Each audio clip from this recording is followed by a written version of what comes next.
할렐루야. 주님의 날입니다. 주님의 날, 주님 오심을 우리가 잘 준비하며 또 주님께 모든 영광 올려드리고 또 제단에 주의 성령의 불이 환하게 비춰져서 그 구원의 빛 아래 모든 성도들이 비춰주어서 구원과 성령의 재충전받는 복된 날 되기를 기도하고 축복합니다. 자, 오늘 주신 말씀은 이제 지난번에 이어서 성령을 따르는 삶의 결과와 열매인데요. 자, 우리는 지난번에 이제 성령을 따라 사는 삶은 어떤 삶인지를 세 가지를 살폈습니다. 첫 번째, 성령의 인도하심을 받는 삶이다 그랬습니다. 그러니까 우리가 성령을 충만히 받고 성령을 따라 사는 삶의 성도는 구체적으로 성령이 우리를 인도하시는데 그 길을 순종하며 따르는 삶임을 말씀을 드렸고, 두 번째는 육체의 소욕을 따르지 않는 것이라고 말씀했습니다. 그러니까 성령이 가고자 하는 방향과 삶과 또 육체의 소욕이 가고자 하는 방향과 삶은 정반대이기 때문에, 그래서 이리로 가지 아니하고 이제 성령을 따르는 삶을 사는 것이 바로 이제 믿음의 삶이다 말씀드렸고, 세 번째는 육체의 욕심을 미혹받지 않는 거라 그랬습니다. 그러니까 육체의 소욕, 육체의 욕심, 이 말은 다른 말로 하면 이제 좀 더 구체적으로 말씀드리면 원죄의 속성, 원죄의 기질을 이야기합니다. 그래서 사람들은 육체의 소욕 그러면 그냥 막연하게 생각하거나 추상명사로 생각하면 이건 답이 없습니다. 그 신앙을 추상명사로 생각하거나 막연하게 뜬구름 잡기로 생각하면 내 삶과 아무런 연관이 없어집니다. 근데 어떤 분들은 안타깝게도 신앙을 그냥 막연하게 생각하는 것으로 신앙생활을 하는 거로 착각합니다. 이게 이제 마귀가 주는 이제 미혹이죠. 그냥 신앙생활을 그냥 교회 왔다리 갔다리 하고 내 삶과 아무런 관계가 없는 거예요. 그냥 이상적으로만 생각하고 그냥 추상명사로 생각하면 이건 참 곤란합니다. 그래서 이거를 조금 더 다른 말로 하면 육체의 원죄와 기질과 속성대로 살고자 하는 그 기질이 있는데요. 이것도 좀 애매하죠. 근데 구체적으로 뭘 말하느냐? 그래서 우리가 주일마다 로마서를 강의하죠. 바울은 신앙을 절대 추상명사로 말하지 않습니다. 신앙은 실제고 실존이고 삶이기 때문에, 주님과 동행이기 때문에 우리가 성경을 잘 보면 신앙생활을 결코 대충 뜬구름식으로 추상명사로 막연하게 할 수가 없습니다. 만약 그렇게 생각하시면 그분은 신앙생활을 잘 못하신 것이고 성경을 읽어도 잘 못 읽으신 거죠. 그래서 로마서 1장 20절부터 3장까지 그러면 사람 속에 있는 원죄의 기질과 속성은 뭐냐? 바울은 20절부터 아주 구체적으로 하나하나 찝어서 일러줍니다. 그래서 육체의 소욕은 육체의 원죄의 속성과 기질들을 하나하나 예를 들어서 설명하는데, 왜냐하면 이걸 끄집어내지 않으면 사람들은 그것도 추상명사로 생각하기 때문에 그냥 두리둥실 묶어서 마귀도 두리둥실하게 생각하고 죄도 두리둥실하게 생각하고 육체의 욕심도 두리둥실하게 생각하고 원죄의 속성도 두리둥실하게, 그냥 신앙생활을 두리둥실하다 보면 내 삶의 삶으로 연결되지 않고 열매가 없게 되면 이건 자기도 모르게 이제 미혹되는 거죠. 그래서 바울은 이 부분에 대해서 이제 성령을 따라 살게 되면 육체의 미혹이 있는데 그거로 이제 빠지지 않는다, 분별할 수 있다라고 이야기하죠. 자, 근간에 지금 한국 사회를 발칵 뒤집어 놓은 사건들이 있습니다. 캄보디아, 이제 한인 사건들입니다. 왜 그런 일이 일어났느냐? 우리가 생각하면 통탄할 일이고 참으로 소름 끼칠 일이고 끔찍할 일이고, 그곳에 간 많은 한인들이 지금 지옥으로 제 발로 걸어 들어가는 것 같은데, 근데 왜 그런 일이 일어났느냐? 그런데 물론 그분들 가운데 어떤 분들은 정말 아무것도 모르고 피해를 당한 피해자들도 있겠지만, 근데 의외로 많은 분들은 그냥 유혹을 받아 제 발로 찾아간 거죠. 우리가 이것을 부인하면 우리가 사건의 진모를 우리가 잃어버리기 쉬운데요. 대부분의 사람들은 대포통장 하나 만들어 가지고 오면 1,000만 원, 2,000만 원 준다 그러니까 대포통장 만드는 것도 불법이잖아요. 그러니까 하나 만들면 1,000만 원, 2,000만 원 제 발로 그냥 찾아간 거예요. 가서 전화 한 번 통해주면 한 달에 1,000만 원 번다 그러니까 그 보이스피싱이거든요. 근데 대부분 알고 들어간 겁니다. 그게 이제 육체의 소욕이죠. 원죄의 기질들이 사람마다 다 가지고 있는데, 그래서 육체 욕심을 따라 살면, 원죄의 속성대로 기질대로 살면 반드시 언젠가 한번 걸린다는 거예요.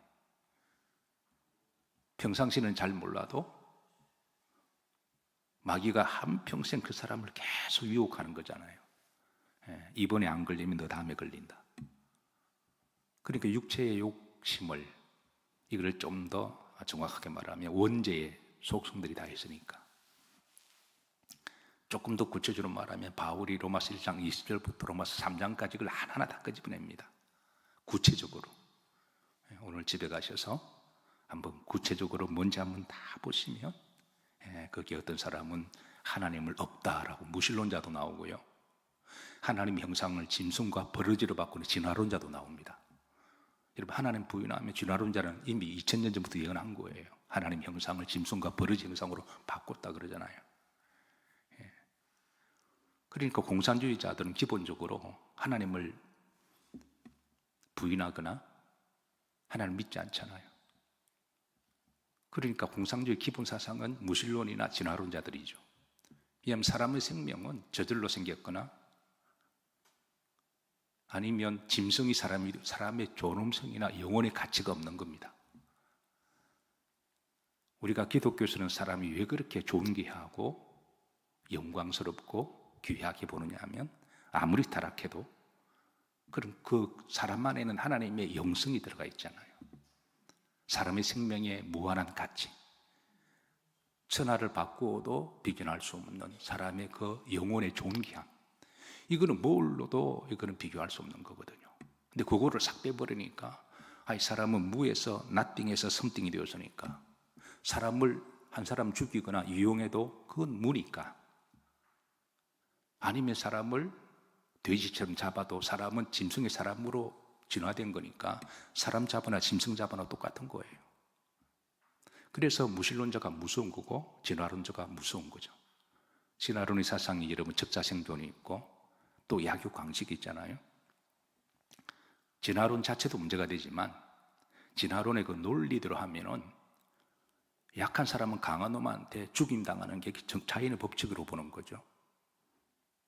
그리고 약하고 머리 나쁜 애들은 그냥 그거는 자연 도태되는 것이 그들의 논리대로라면, 수단과 방법을 가리지 않아 권력을 찬탈하고 힘을 가지고 사기를 치든 도둑질하든 사람을 죽이든 간에 힘 있는 자가 지배하는 것은 그들의 논리대로 그거는 자연스러운 겁니다. 그건 죄가 되지 않는 거죠. 그러니까 무슨 짓이든 할 수 있는 게 무신론자들이고 진화론자들입니다. 그러나 우리 기독교에서는 오히려 연약하고 부족하면 부족한 대로 하나님이 더 긍휼히 여겨 주시고, 그리고 연약할 때도 있지만 하나님이 다시 또 회복하게 하시면 또 하나님이 축복하셔서 또 강한 자도 되게 하시고, 가난할 수도 있지만 하나님이 축복하시면 또 나중에 부유한 자가 되기도 하고, 그래서 약한 자가, 가난한 자가 나중에 강하고 부유한 자가 되면 나 같은 사람을 하나님이 긍휼히 여겨주셔서 강하게도 하시고 물질의 복도 주셨으니, 내가 약했을 때 가난의 그 아픔과 상처를 알고 그런 사람들을 도와주고 그런 사람들에게 축복의 통로가 되며, 주의 이름으로 그들을 힘을 주고 용기를 주고 그들을 위해서 내가 배운 것을 함께 나누고 또 그들을 다시 세워주는 게 바로 기독교의 윤리잖아요. 그 모든 윤리와 삶의 근간은 하나님은 살아계시고 하나님은 한 영혼을 천하보다 귀히 여기신다는 그런 생명의 논리로 그 어떤 사람을 무시하지 아니하고 함께 더불어 건강한 사회로 잘 만들고자 하는 것이 바로 우리 기독교의 윤리와 삶이잖아요. 이게 얼마나 귀하고 복된 겁니까? 사람에게 영혼이 있고 그 영혼을 가치를 존중해 주는 것, 이거보다 더 귀한 것도 있나요? 이게 근본인데 이거를 싹 빼버리니까 아이 사람 때려잡으나 뭐 원숭이 때려잡으나 똑같은 거죠. 그런 논리대로 계속 살아가게 되면, 육체의 소욕과 원죄의 속성대로 계속 살아가게 되면 그 무슨 짓이든 할 수가 있고, 그래서 그런 구도 속에서 극악무도한 자들이 나오기도 하고, 또 그렇게 살아가면 머리가 좀 나쁜 애들은 자기도 모르게 원죄 욕심을 따라 나중에 미혹받아 재발로 들어가는 거예요. 물론 고통당하는 사람을 정죄하고 책망하는 것이 아니라 얼마나 안타까워요. 왜 그 재발로 기어 들어갔을까? 결국 육체의 소욕을 따라 살면, 원죄의 속성대로 그냥 그렇게 살아가게 되면 언젠가는 미혹에 걸린다는 거죠. 그래서 바울은 이미 오래전부터 육체의 욕심을 따라 살면 미혹받는다. 반면에 우리가 늘 성령 안에 살아가고, 성령으로 살아가는 것은 내 안에 성령의 기질대로 살아가는 걸 말하잖아요. 그렇게 구체적으로 살아가게 되면 영적으로 육체의 욕심과 유혹의 삶을, 그건 반대적인 삶이니까 그 삶은 나를 하나님의 사랑으로 인도하시고 성령 열매로 인도하시는 삶으로 인도하신다는 거죠. 그래서 저는 젊은 사람들이 특별히 예수님을 잘 믿었으면 좋겠습니다. 그냥 세상에 성공하려고 세상적인 방식을 그냥 불나방처럼 돌아가다가 나중에는 그냥 어느 한순간에 그냥 미혹을 당해서 넘어지고 인생을 다 허비하는 것을 바라보면, 그것도 제 발로 미혹당한 거니까 누굴 탓하겠어요? 사랑하는 성도 여러분, 우리가 성령을 따라 사는 것은 흔히 하는 사람 말대로 고립타분하고 재미없는 게 아니라 복된 길이고, 그리고 성령 하나님 주신 기쁨과 축복이 있습니다. 어떤 사람 그러더라고요. 목사님은 술, 담배 안 하시니까 무슨 재미로 사시냐고. 여러분, 그거 안 하면 그 안 하는 대로 재미가 많습니다. 그거 하면 재미있나요? 돈은 돈대로 나가고, 머리는 머리대로 빠개지고, 사람은 사람대로 추해지고, 늘 주머니 담배 놓고 다니면 늘 냄새가 나고, 또 담배 피면 입에서도 안 그래도 나이가 들면 냄새가 나는데 담배 냄새가 더 보태지면 손주들이 더 싫어합니다. 또 술, 담배한 몸이 또 얼마나 많이 망가져요. 젊었을 때는 몸이 건강하니까 잘 모르지만 50 넘어가면 술, 담배 함부로 면역약 함부로 하나씩 치고 나오면 그거 다 건강에 문제가 생기고, 아니 그 돈, 피 같은 돈 벌어가지고 술, 담배 하지 말고 하나님 경금하면 하나님 얼마나 기뻐하실까요? 아멘인가요? 그 돈 가지고 사랑하는 가족들과 함께 쓰면 얼마나 좋아요. 친구들 만나서 몇십만 원, 몇백만 원 내가 한턱 쏜다 그러면서 가족들한테 밥 한 끼 안 사는 게 그게 재미있는 삶인가요? 가족들하고 행복하게 분복을 누리며 살아가는 것, 사랑하는 자녀들과 때로는 좋은 레스토랑 가서 술, 담배 안 하고 그 돈 가지고 아버지 이름으로, 어머니 이름으로 밥 한 끼 딱 쏘면 얼마나 더 좋아요. 교인들에게도 그렇고요. 교인들에게 피 같은 돈을 가지고 오늘 제가 대접하겠습니다. 얼마나 좋아요. 힘들고 어려운 사람에게 말없이 주 이름으로 도와주는 것 얼마나 좋아요. 그래서 우리가 육을 따라 사는 것은 겉으로 보면 재미있는 것처럼 보이지만 지나가고 보면은 다 허당이고 오히려 미혹을 받는 삶이고, 성령을 따라 사는 삶이 겉으로 보면 세상 사람들 볼 때는 재미없는 것처럼 보이지만 그 안에 무한한 재미가 있고 은혜가 있고 하나님의 상급이 있습니다. 자, 그래서 이제 바울은 우리가 성령을 따라 사는 삶, 이거는 구체적으로 이야기합니다. 이거 뜬구름, 성령 충만하고 성령을 따라 사는 사람의 믿음의 삶은 이게 뜬구름이나 주상명사로 말하지 아니하고, 그러면 성령을 따라 사는 사람은 성령 우리를 어떻게 인도하시느냐, 이제 바울은 하나하나 로마서 1장 20절부터 육체의 소욕을 설명하듯이 이제 갈라디아서 5장 22절부터는 이제 하나하나 우리들에게 이런 삶이다라고 인도합니다. 자, 여러분들을 그 삶으로 초대합니다. 이거는 실제입니다. 신앙은 실제고 삶의 전투입니다. 보십시다. 우선 이제 자, 우리가 잘 아는 말씀입니다. 갈라디아서 5장 22절을 보면 자, 오직 성령의 모으는 열매는 그랬습니다. 그러니까 성령을 따라 살면 자, 이런 열매는 맺힌다라는 거예요.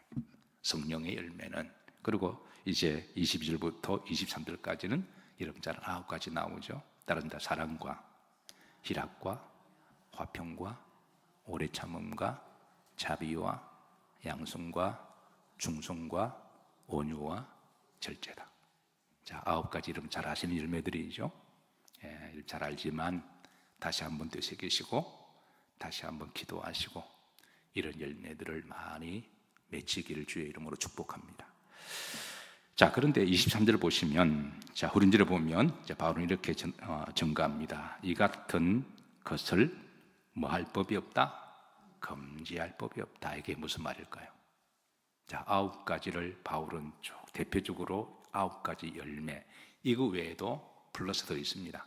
근데 이제 그렇다고만 다 끄집어낼 수 없으니까 그러니까 대표적으로 9가지 열매만 드러내면서 이와 같은 것들을 뭐 할 법이 없다고요? 금지할 법이 없다. 이게 무슨 말인가요?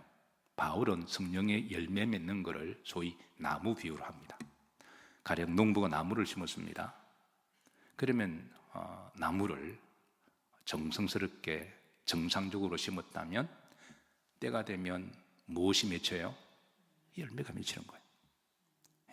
농부가 정상적으로 나무를 심었다면 때가 되고 기다리면 참고 있으면 언젠가는 뭐가 맺힌다? 열매가 맺힌다. 이걸 금지할 법이 없다라는 거예요. 그건 자연적인 현상이다.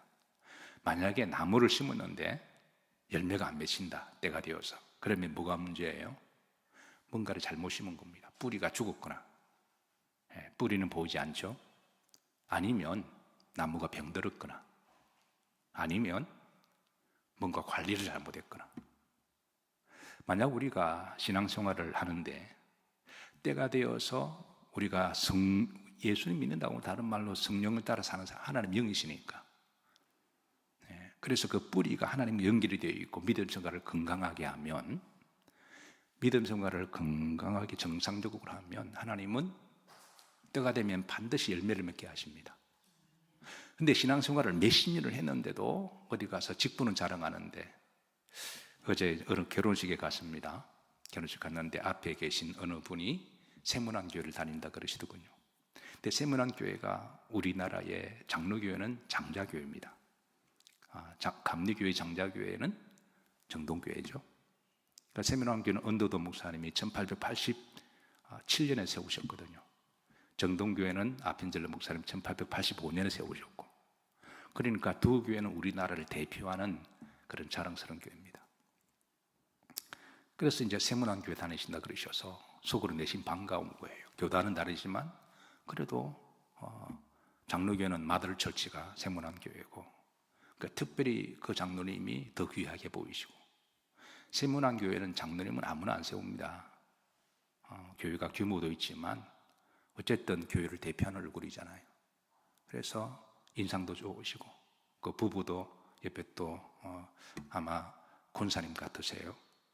이제 장로교회는 여자 장로님이 안 계시니까 근데 인상도 참 좋아 보이셔서 그 대화를 나누기 전에 집사람이 옆에 있는 이제 분을 보고 인상이 참 좋으시네요. 그렇게 인사를 서로 나누면서 속으로 저분들은 예수님 믿는 사람 같으시다. 그렇게 제가 생각을 했는데 이제 막상 나중에 인사를 하니까 세문안교회 장로라고 하면서 아주 자랑스럽게 아주 이렇게 자랑스럽게 근데 말씀하시는 거나 얼굴의 인품이 그 열매가 드러나는 것처럼 보여서 참 기분이 흐뭇했습니다.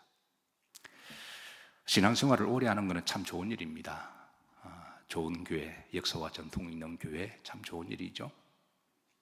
그래서 제가 언더도 목사님이 세우신 교회죠. 그러니까 목사님은 기본적으로 다 알고 있는 거니까 맞습니다. 그래서 마땅히 제가 또 나눌 대화가 없어서 이렇게 지금 계시는 목사님은 몇 대십니까? 그러니까 7대째래요. 그러니까 1885년부터 2024년 같은 건 여러분 140년이 지났거든요. 거의. 그러니까 140년에 7대 같으면 목사님이 한 분 오시면 그냥 돌아가실 때까지 계속 계신 거예요. 어느 교회는 말도 많고 달도 많아서 뭐 그리 마음에 안 든다고 오면 그냥 마음에 안 든다고 내쫓아 보내고, 또 새로운 사람 모시면 새로운 목사도 오니까 또 성도들도 별로 마음에 안 드니까 그래서 서로 맨날 분쟁하고 싸우다가 뭐 몇 년에 한 번씩 갈리는 한국 교회가 얼마나 많아요. 이런 140년 동안에 7대 목사님 같으면 그것만 보더라도 훌륭하신 거예요. 그 교회가 그만큼 성숙한 거고 그건 오래 참는 열매가 있었기 때문에 그런 거죠. 어쨌든 우리가 신앙생활을 신앙의 연수가 오래되는 것은 좋은 일입니다. 좋은 일인데 그것보다 더 중요한 것은 열매가 맺히는 삶입니다. 신앙이 건강하다면 이 열매는 금지할 법이 없습니다. 나무가 건강하면 열매가 맺듯이. 그래서 바울은 이 같은 것을 금지할 법이 없다. 성령의 열매는, 성령의 나무는, 신앙의 열매는 시간이 되면 열매를 맺힌다. 이걸 누가 금지하리요? 만약 열매를 맺지 못한다면 기본적으로 자기 신앙을 스스로 한번 점검해 봐야 됩니다. 나 신앙 좋다라고 말할 것도 아니고 나 오래 다녔다 말할 것도 아니고 그거 다 아무리 쓸데없는 거예요. 하나님 우리의 그 내면을 보시는 하나님이시고 우리의 열매를 보시는 하나님이시잖아요. 그리고 예수님께서도 나무는 열매를 보아한다 그러시듯이 우리가 이런 부분의 신앙을 좀 포커스를 맞추면 우리가 다 부족하지만 그래도 신앙의 몸부림과 또 신앙의 목적을 알고 내 삶 속에 신앙이 실존이 돼요. 내 삶에서 애를 쓰다 보면 때가 되면 열매를 맺히게 될 줄로 믿습니다. 자, 신앙의 열매, 성령의 열매는 자 이제 9가지인데 자, 첫 번째가 뭐라 그랬나요? 사랑이다. 자, 바울은 자 성령의 인도하심과 성령의 충만하심을 받고 살아가다 보면 성령의 열매 첫 번째가 뭐라고요? 따라서 사랑이다. 자, 사실 사랑은 하나님의 사랑은 매우 깊고 오묘하고 그 레인지가 넓습니다. 그리고 깊이가 얼마나 깊고 그래서 저도 목사니까 사랑을 많이 묵상하고 생각하잖아요. 왜? 하나님이 사랑이시니까. 사랑을 컬러로 표현한다면 어떤 색깔일까? 아마 모든 색을 다 포함하고 있는 것 같아요. 만약 사랑을 음식으로 표현하면 어떤 맛일까? 여러분 사랑을 음식으로 하면 어떤 맛일까요? 저는 수많은 맛을 가지고 있다고 생각합니다. 사랑을 모양으로 표현하면 어떤 모양일까? 모양도 저는 수많은 모양을 가지고 있다고 생각합니다. 사실 인류는 오랫동안 이 사랑에 대하여 각자 나름대로 정의를 했습니다. 왜냐하면 사람의 또 본성 중에도 좋은 본성 중에 사랑의 본성이 있거든요. 나쁜 본성 중에는 원죄의 기질이 있듯이 또 하나님이 사람 속에는 좋은 본성도 심겨 오셨으니까 세상에 수많은 종교들이 사랑을 정의했습니다. 수많은 철학자들도 사랑을 정의했고 지성인들도 사랑을 표현했고 시인은 사랑의 시를 쓰고 문학가들은 사랑을 글로 표현하고 가수들은 사랑을 노래합니다. 실제로 사랑을 경험한 남녀 청춘들도 사랑을 하고 난 다음에 이렇게 장담합니다. 사랑은 이런 것이다. 그거는 개인적으로 체험한 사랑에 대한 정의죠. 그러나 그 누구도 이 사랑은 워낙 크고 높고 깊기 때문에 사랑을 완전히 아는 사람은 없습니다. 헬라인들은 사랑을 다음 4가지로 분류했습니다. 아가페적인 사랑, 무조건적인 사랑이죠. 이 부모의 사랑, 헌신적인 사랑, 계산하지 않는 사랑, 이거를 아가파오라고 그랬습니다. 또 그런가 하면 또 무조건적인 반대말은 조건적인 사랑이 있습니다. 그럼 필리아라고 이야기하죠. 이거를 다른 말로 또 우정이라도 번역합니다. 친구의 우정. 그러니까 친구의 사랑은 또 일면 보면은 또 조건이 있습니다. 계산하죠, 서로. 그런가 하면 또 에로스적인 육적인 사랑. 이 육적인 쾌락적인 사랑. 그런가 하면 또 돌게가 있습니다. 이거는 이제 공동체적인 사랑, 국가의 사랑, 또 소속에 대한 사랑. 헬라인들은 이 사랑의 정의를 네 가지로 정의했습니다. 자, 그런데 바울은 이 사랑을 어떻게 표현할까? 그래서 인간의 언어로 사랑에 대한 정의가 바울이 살던 시대는 네 가지 용어밖에 없어서 아가파오를 일단 그 용어를 빌려서 사용합니다. 그런데 헬라어의 그 사랑의 그 아가파오라는 그 용어도 헬라인들의 사고 개념 속에서 만들어낸 언어가 한계가 있기 때문에 바울은 그 아가파오적인 사랑만을 가지고 사랑을 표현하지 않습니다. 원래 구약에 사랑이라는 말은 없습니다. 흥미롭게도 요한일서 4장 7절에 보면 하나님 사랑이라 그러시잖아요. 하나님 사랑 그 자체신데 헬라 말에는 사랑이라는 우리처럼 딱 떨어지는 우리는 사랑 있잖아요. 사랑. 영어로 love. 그리고 헬라 말 아가파오. 근데 헬라 말에는 히브리 말에는 없어요. 이게 제가 히브리 원어를 처음에 공부할 때 이게 제가 히브리 원어를 공부할 때 제일 먼저 찾아본 단어가 사랑이었습니다. 헬라 말에는 사랑이라는 용어 있잖아요. 아가파오, 필리아, 그 다음에 스톨게, 그 다음에 이제 에로스.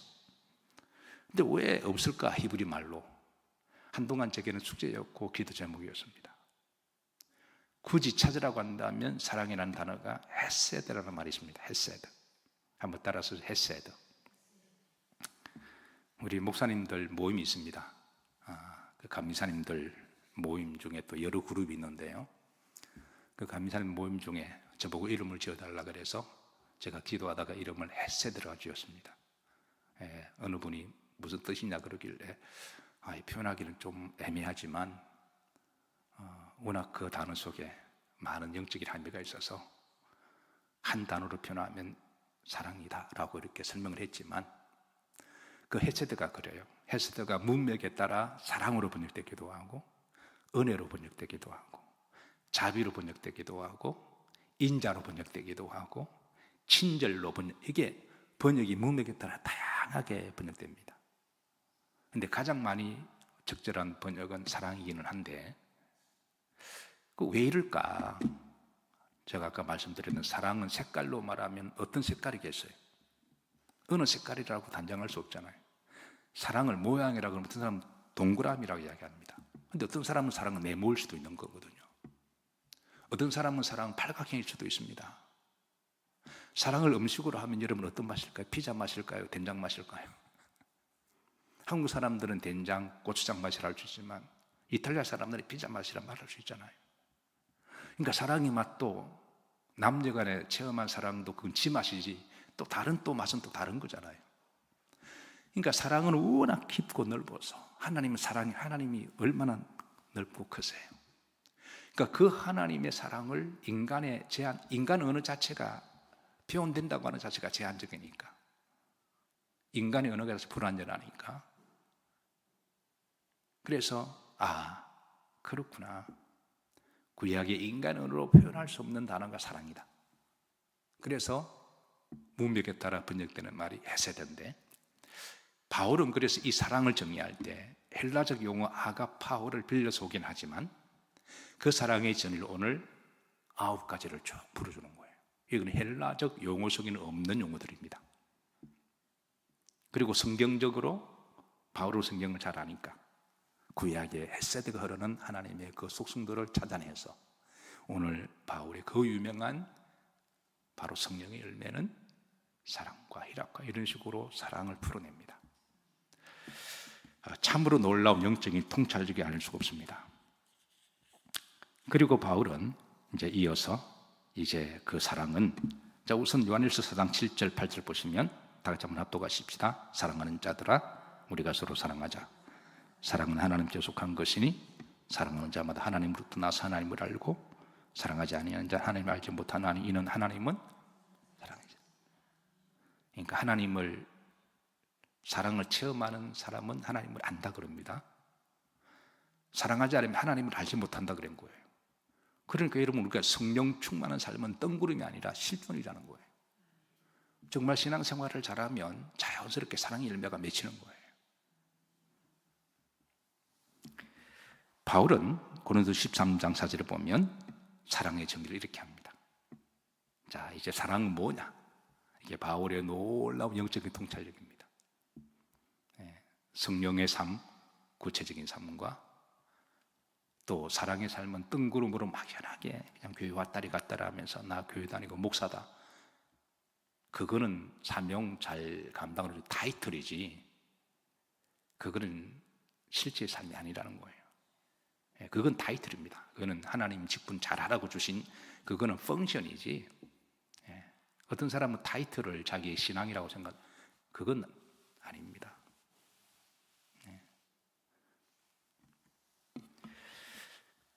그런 13장 4절에 보면 사랑을 이렇게 정의합니다. 사랑은 뭐하고? 자, 이제 사랑을 정의하는데 사랑은 이거다.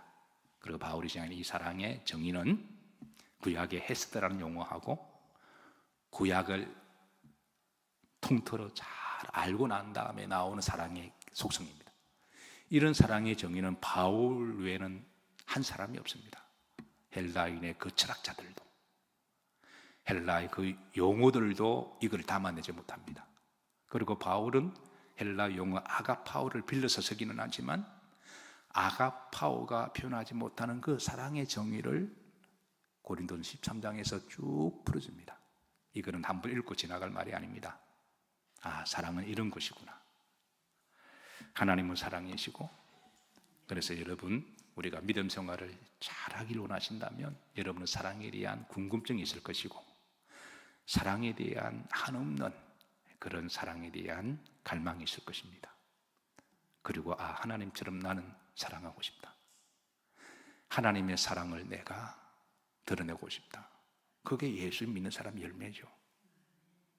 다시 하나님의 사랑으로 돌아가야지. 다시 사랑해야지. 그렇게 다시 사랑으로 복귀하면서 사랑에 대해서 묵상하고 그렇게 살려고 하는 삶은 그게 바로 성령의 열매라고 하는 거죠. 자, 그래서 이제 우리가 시간 관계상 오늘 여기까지 하도록 할게요. 원래는 전할 말씀이 더 많은데 사랑에 대한 이제 구체적인 실존의 정의가 삶이 뭐냐, 그래 이제 다음 주에 좀 살펴보도록 하고요. 오늘도 사랑하기 딱 좋은 날입니다. 왜냐하면 주님의 날이잖아요.